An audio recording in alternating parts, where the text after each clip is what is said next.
Miles de personas laboran diariamente en la Universidad Nacional Autónoma de Honduras. El objetivo, aumentar la calidad de la educación superior. En este programa conoceremos a algunas de esas personas y la labor que desempeñan.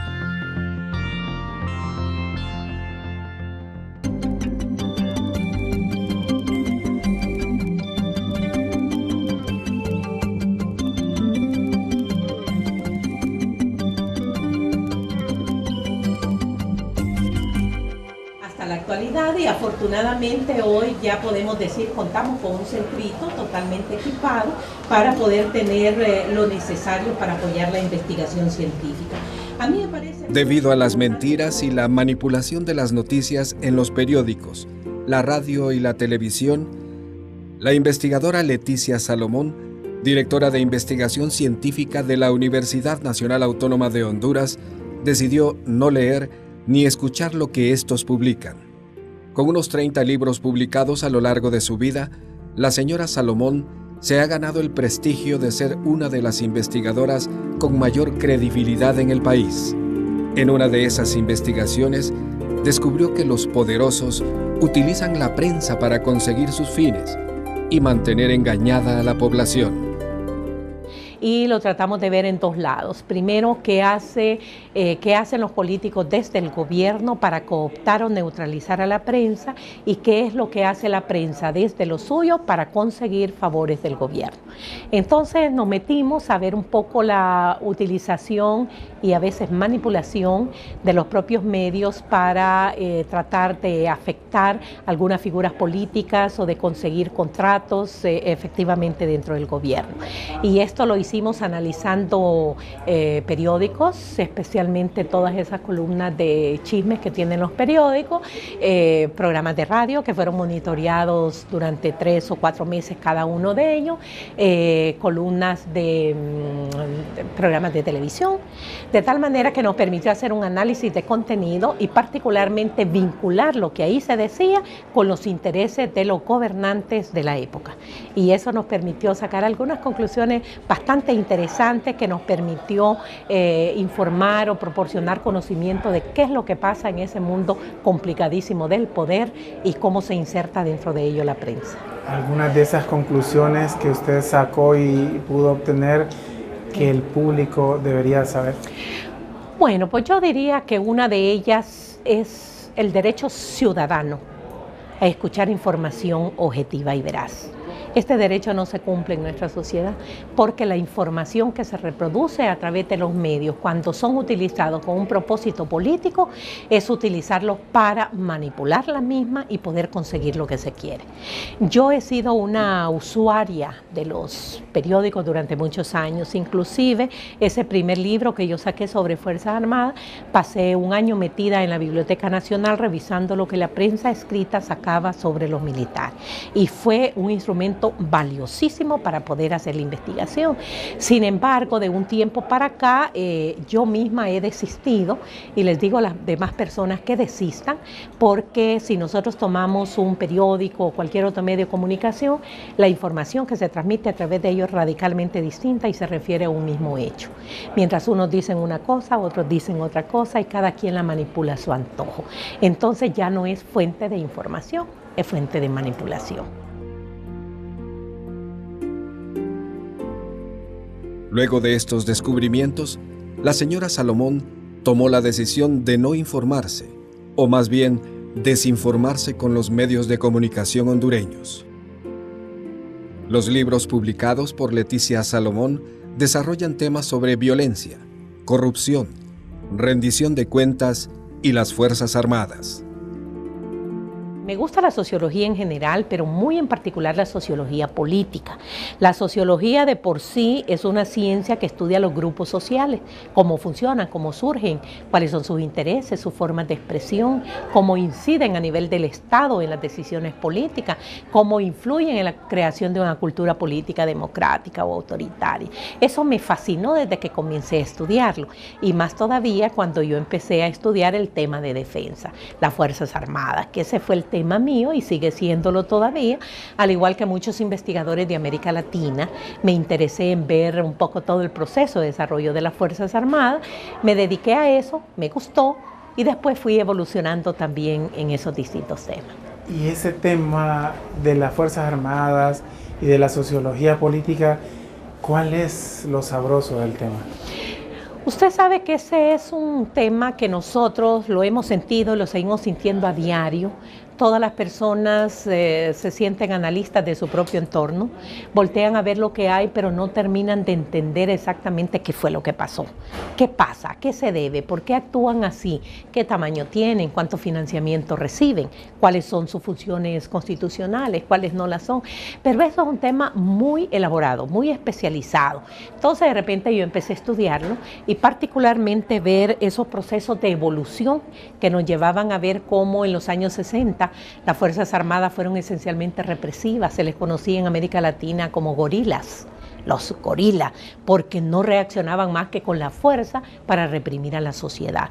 Ya en los años 70 se volvieron reformistas, siguiendo otros modelos como por ejemplo Velasco Alvarado en Perú o Omar Torrijos en Panamá, que se convirtieron en militares líderes de procesos reformistas en América Latina.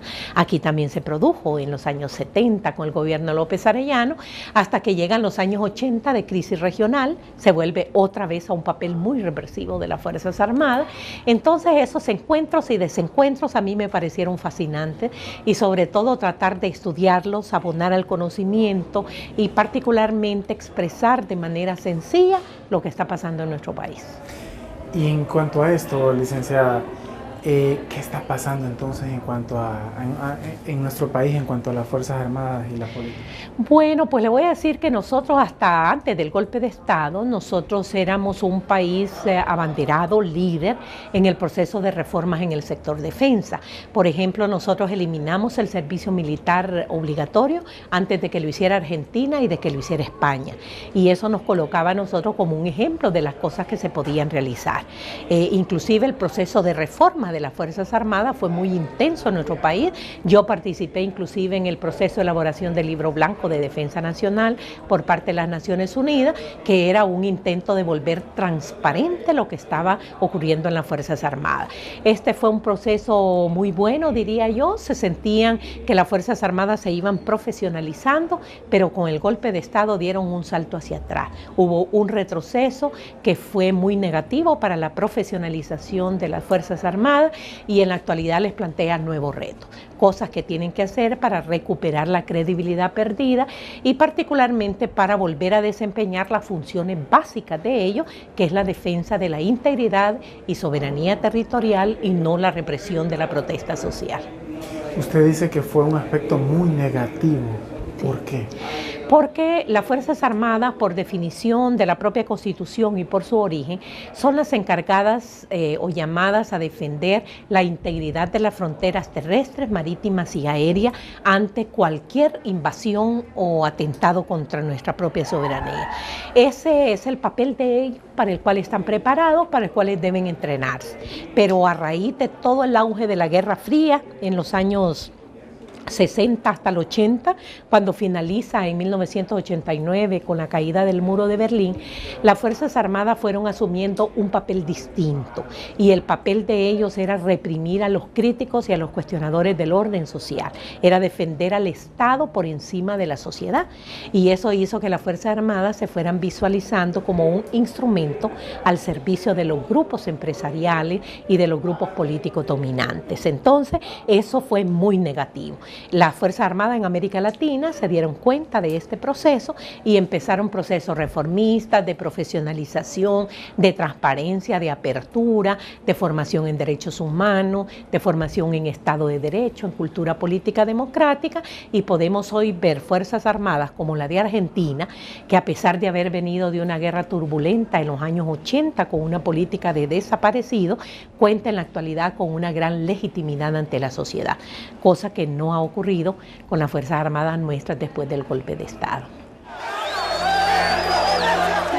Pero, ¿vale la pena vivir con honestidad y esforzarse por hacer las cosas bien? Después de 35 años de labor docente e investigativa, la señora Salomón puede responder que sí, que no fue tiempo perdido. Realmente es satisfactorio verlos cómo se desempeñan profesionalmente, con mucha propiedad sobre su campo del conocimiento y sobre todo con un comportamiento ético, tal y como uno lo espera de los estudiantes una vez que ellos han salido de la propia universidad. Y es un gusto, los escucha hablar y casi se ve retratado uno en las cosas que ellos dicen o por lo menos en su actitud ante la vida. En sus clases, usted les hablaba de eso, de valores, de ética. Exactamente, sí, siempre a pesar de que eran clases de sociología general, porque por supuesto di otras clases más en otros niveles, pero la de sociología general era realmente la que me permitía a mí hacer mucho por los estudiantes y yo les inculcaba a ellos no solamente la parte de valores que debían ir construyendo, sino también la parte de autoestima y esto iba para hombres y mujeres, el ver cómo ser humano deberían de empezar por respetar ellos mismos para asegurar que las demás personas del entorno lo respetaran a ellos. Y es que me decía un maestro, señora Salomón, que pues algunos maestros, algunos catedráticos se limitan a dar nada más información, fotocopias, sí, pero no a formar. Sí, yo creo que uno debe traer un poquito en su corazón una tendencia a ser profesor, porque enseñar no es venir a repetir, no es regañar a los estudiantes, no es venir a dictar, es venir a despertar en los estudiantes el deseo de conocer el mundo y poder contribuir a su transformación. Y si uno puede hacer eso con los estudiantes e introducirle en él esa preocupación, yo creo que los resultados son increíbles. Pero no es cualquiera el que tiene esto y no basta con sacar algún curso de pedagogía para poder uno impartir una clase bien hecha, con una correcta utilización de la pizarra, sino que se trata de sacar lo que uno tiene adentro y estar convencido de que está haciendo un trabajo en el que vale la pena realizarse. Pero entonces es cuestión de que quizás tenga esa vocación. Es vocación. Es vocación, es indudable. En el caso mío, esa vocación yo la traje de mi madre, que ella era profesora de educación primaria, primera y secundaria después, y desde chiquita yo andaba detrás de ella cargándole los cuadernos, las calificaciones, los exámenes, porque me parecía ese un mundo tan fascinante que afortunadamente yo pude realizarlo a nivel de la universidad. Y en el caso de esto, pues se considera también fundamental el poder formar buenos profesionales porque quizás de eso depende el futuro de un país. Correcto, fíjese que ese es un punto muy importante. Nosotros aquí en la universidad, en la parte de sociología, agarramos a los estudiantes cuando recién vienen de la secundaria. Eso nos permite jugar un papel decisivo entre un sistema escolarizado con una disciplina férrea, entra a tal hora, sale a tal hora, a un sistema en la universidad donde es más libre. El estudiante llega a recibir la clase que le interesa, porque nadie le pasa lista, nadie llama a sus padres para ponerle la queja porque no vinieron. Entonces él va porque tiene interés y porque el profesor lo motiva. Si tenemos una conjunción de las dos cosas, tenemos aulas llenas en la universidad. Y sobre lo otro que me decía, entre sus logros o aportes, la investigación. Ay, esto es un buen punto. Fíjese que un profesor tiene que mantenerse muy actualizado en su campo del conocimiento, porque no es posible que se ponga a dar clases con hojitas amarillas y ya viejas, deterioradas, de cómo daba la clase hace 20, 30 años, como que si el mundo no hubiera cambiado. Y en el área de las ciencias sociales, al igual que en cualquiera de las ciencias, el mundo cambia día a día. Los problemas que tenemos nosotros hoy son problemas radicalmente distintos a los que teníamos hace 20 o 50 años. Pasamos de ser una sociedad rural a ser una sociedad urbana. Ya pasamos a superar las altas tasas de analfabetismo y tenemos un nivel de alfabetismo realmente grande en el país. Si nosotros no nos damos cuenta de eso, y ya no digamos del boom que significó el acceso a Internet, significa que nosotros nos quedamos desfasados día a día si no nos estamos actualizando. Y la investigación es un método de actualización rápida, porque nos permite estudiar a profundidad un tema y eso viene a enriquecer la docencia y lo que nosotros transmitimos a los estudiantes y al país a través de las conferencias en que participamos. No es que usted se ve, como dicen así, se crea por sus investigaciones, señora Salomón, pero ¿por qué cree que son importantes esos aportes en investigación que usted hizo? Mire, aquí en nuestra sociedad, al igual que en otras sociedades, todas las personas tienen una opinión sobre lo que pasa, pero no todos tienen una opinión calificada. Por ejemplo, podemos preguntarle a la gente qué opina de la policía, del Ministerio Público, qué opina de las Fuerzas Armadas o de los partidos políticos o de los presidentes que han habido, no han habido en el país, y todos van a opinar. Pero esa es una opinión que refleja su posicionamiento individual. Eso no significa que esa persona conoce lo que está ocurriendo. Entonces, el hecho de estar uno estudiando y llegar a decirle, pues ¿sabe qué? Mire lo que ha hecho ese presidente. Y ese presidente puede ser liberal, puede ser nacionalista, pero uno debe tener la objetividad, que es típica de las ciencias sociales, para poder analizar quitándonos un montón de telarañas de la cabeza y poder reconocer si lo que hizo ese presidente fue un buen gobierno o no fue, con criterios e indicadores diseñados especialmente para ello, para poder decir una cosa o la otra. No es la emoción la que lleva a decir que un presidente fue bueno, sino los datos. Y eso, estar actualizando los datos, aplicándolos a través de encuestas, es lo que nos permite decir si va avanzando el país o no, si va avanzando el sistema de partidos, si tenemos nosotros un poder legislativo más moderno y de acuerdo a los nuevos tiempos, si tenemos estadistas al frente de la Casa Presidencial o no.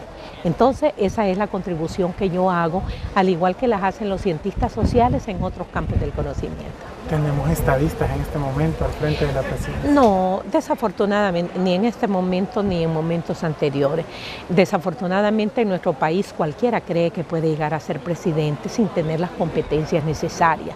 En otras partes del mundo los que llegan a ser presidentes los preparan desde chiquitos, que aprendan varios idiomas, que conozcan lo que pasa en el mundo, lo que pasa en su país, que opinen con igual cualificación de lo que pasa en el desarrollo económico, el desarrollo social o el desarrollo político. Pero aquí tenemos nosotros gobernantes que tienen opinión, pero no opinión calificada.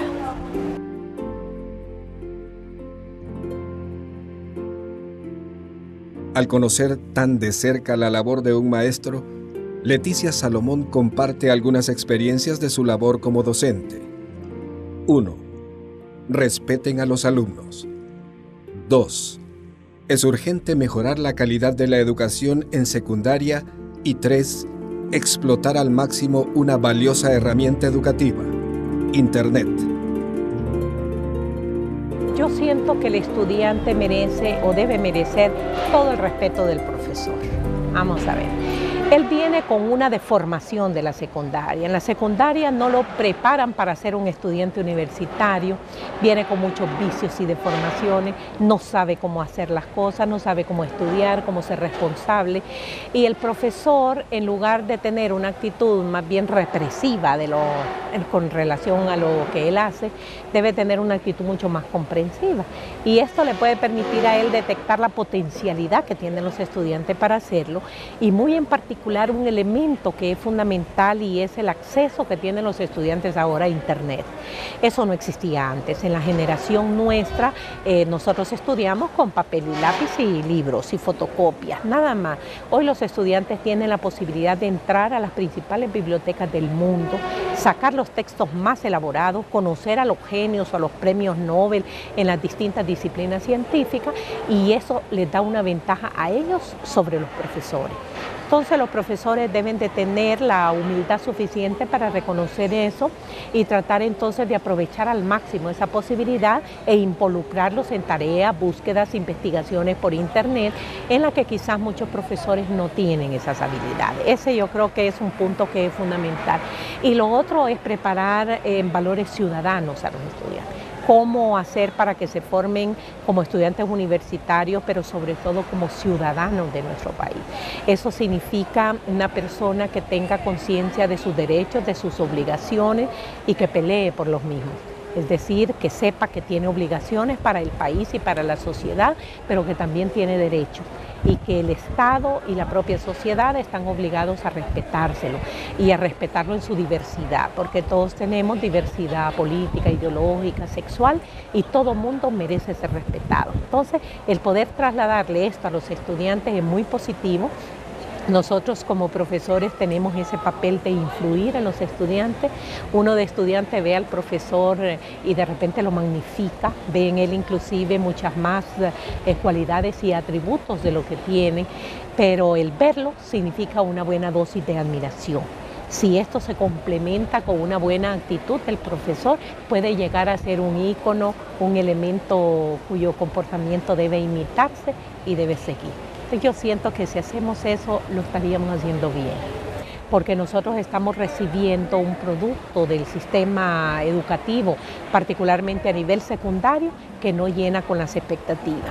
Y cuando lo recibimos, los estudiantes vienen aquí a fracasar, chocan, no tienen los conocimientos mínimos en matemática, en física, en química, en filosofía, en antropología, y hay prácticamente que empezar de cero para poder educarlo. Y en este sentido, entonces, tiene que promoverse desde la universidad un trabajo más intenso para investigar qué está pasando en secundaria, en dónde falla el sistema, qué está pasando, que todo ese proceso formativo está muy débil y a punto de derrumbarse. ¿Qué está fallando? Porque en los últimos tiempos nosotros hemos oído con mucha fuerza el tema de las 200 horas, pero yo siento que es algo más que cantidad de horas, es calidad de la enseñanza, es motivación de la enseñanza y que no se está produciendo en nuestro país. Alguien decía que para que nosotros pudiéramos inculcar o enseñar cultura política democrática, deberíamos de empezar primero por los profesores. ¿Quiénes son los que están enseñando valores ciudadanos o valores democráticos? ¿Son ellos demócratas? ¿Conocen ellos eso para poder transmitirlo? Porque si eso no está ocurriendo, en el aula vamos a observar nosotros una transmisión de un conocimiento que no convence a nadie. En ese sentido tenemos retos grandísimos. No se trata de que solo veamos nosotros lo que está pasando aquí en la universidad, sino que veamos hacia afuera, y nosotros tenemos un recurso que es importantísimo, que es la investigación científica. Y a través de la investigación podemos impulsar proyectos para conocer el desempeño, el comportamiento de la enseñanza de las materias básicas en la secundaria y sobre todo saber con mucho más certeza el tipo de estudiante que está ingresando. Pero yo siento que el movimiento magisterial en nuestro país ha caído en una situación de puras luchas reivindicativas de tipo económico. No los observamos en la calle haciendo planteamientos acerca del modelo educativo, de las oportunidades que el Internet ha desatado, del nivel de exigencia que tiene el modelo de desarrollo económico, de ver el tipo de estudiantes que se están formando, si se inserta o no dentro de esas necesidades. No están viendo el país como tal, sino están viendo sus propios intereses. Y esto es negativo para los profesores y es negativo para el país. Necesitamos gente más comprometida con lo que está ocurriendo y que enseñe a los estudiantes a ser más responsables, a saber apropiarse de lo público para poder tener una opinión mucho más calificada. Esto es un punto bastante débil. Son todas las partes que deben funcionar, pero yo siento que el gremio magisterial debiera de ir por reivindicaciones mucho más amplias e importantes que las reivindicaciones que han planteado hasta este momento. La investigadora Leticia Salomón es sincera. Ve un futuro malo para Honduras porque no hay líderes con capacidad para gobernar. Entonces, señora Salomón, ¿hacia dónde va Honduras? Bueno, pues no quiero ser pesimista, le cuento, pero yo diría que vamos muy mal, porque el país se está derrumbando y yo siento que los últimos que se están dando cuenta son los políticos. No saben el nivel de deterioro que tiene nuestro país, el nivel de desencanto de las personas con los partidos políticos, y ellos siguen creyendo que lo están haciendo bien, aunque el pueblo, la sociedad en general, tiene graves problemas económicos, problemas de seguridad, sociales, problemas con las necesidades básicas que no están siendo satisfechas, y esto lleva a un desencanto político. No solamente con un partido, con el sistema de partido, y si esto se descuida, con la propia democracia. Entonces, usted, con toda esa preparación, investigación, ¿qué solución podría plantear? Bueno, pues yo creo que debería comenzarse con un proceso de capacitación de los propios partidos políticos. Fíjese que desafortunadamente los partidos cerraron sus propios centros de capacitación, que los tuvieron en una época, que les permitía, mientras no estaban en proceso electoral, estar estudiando, leyendo.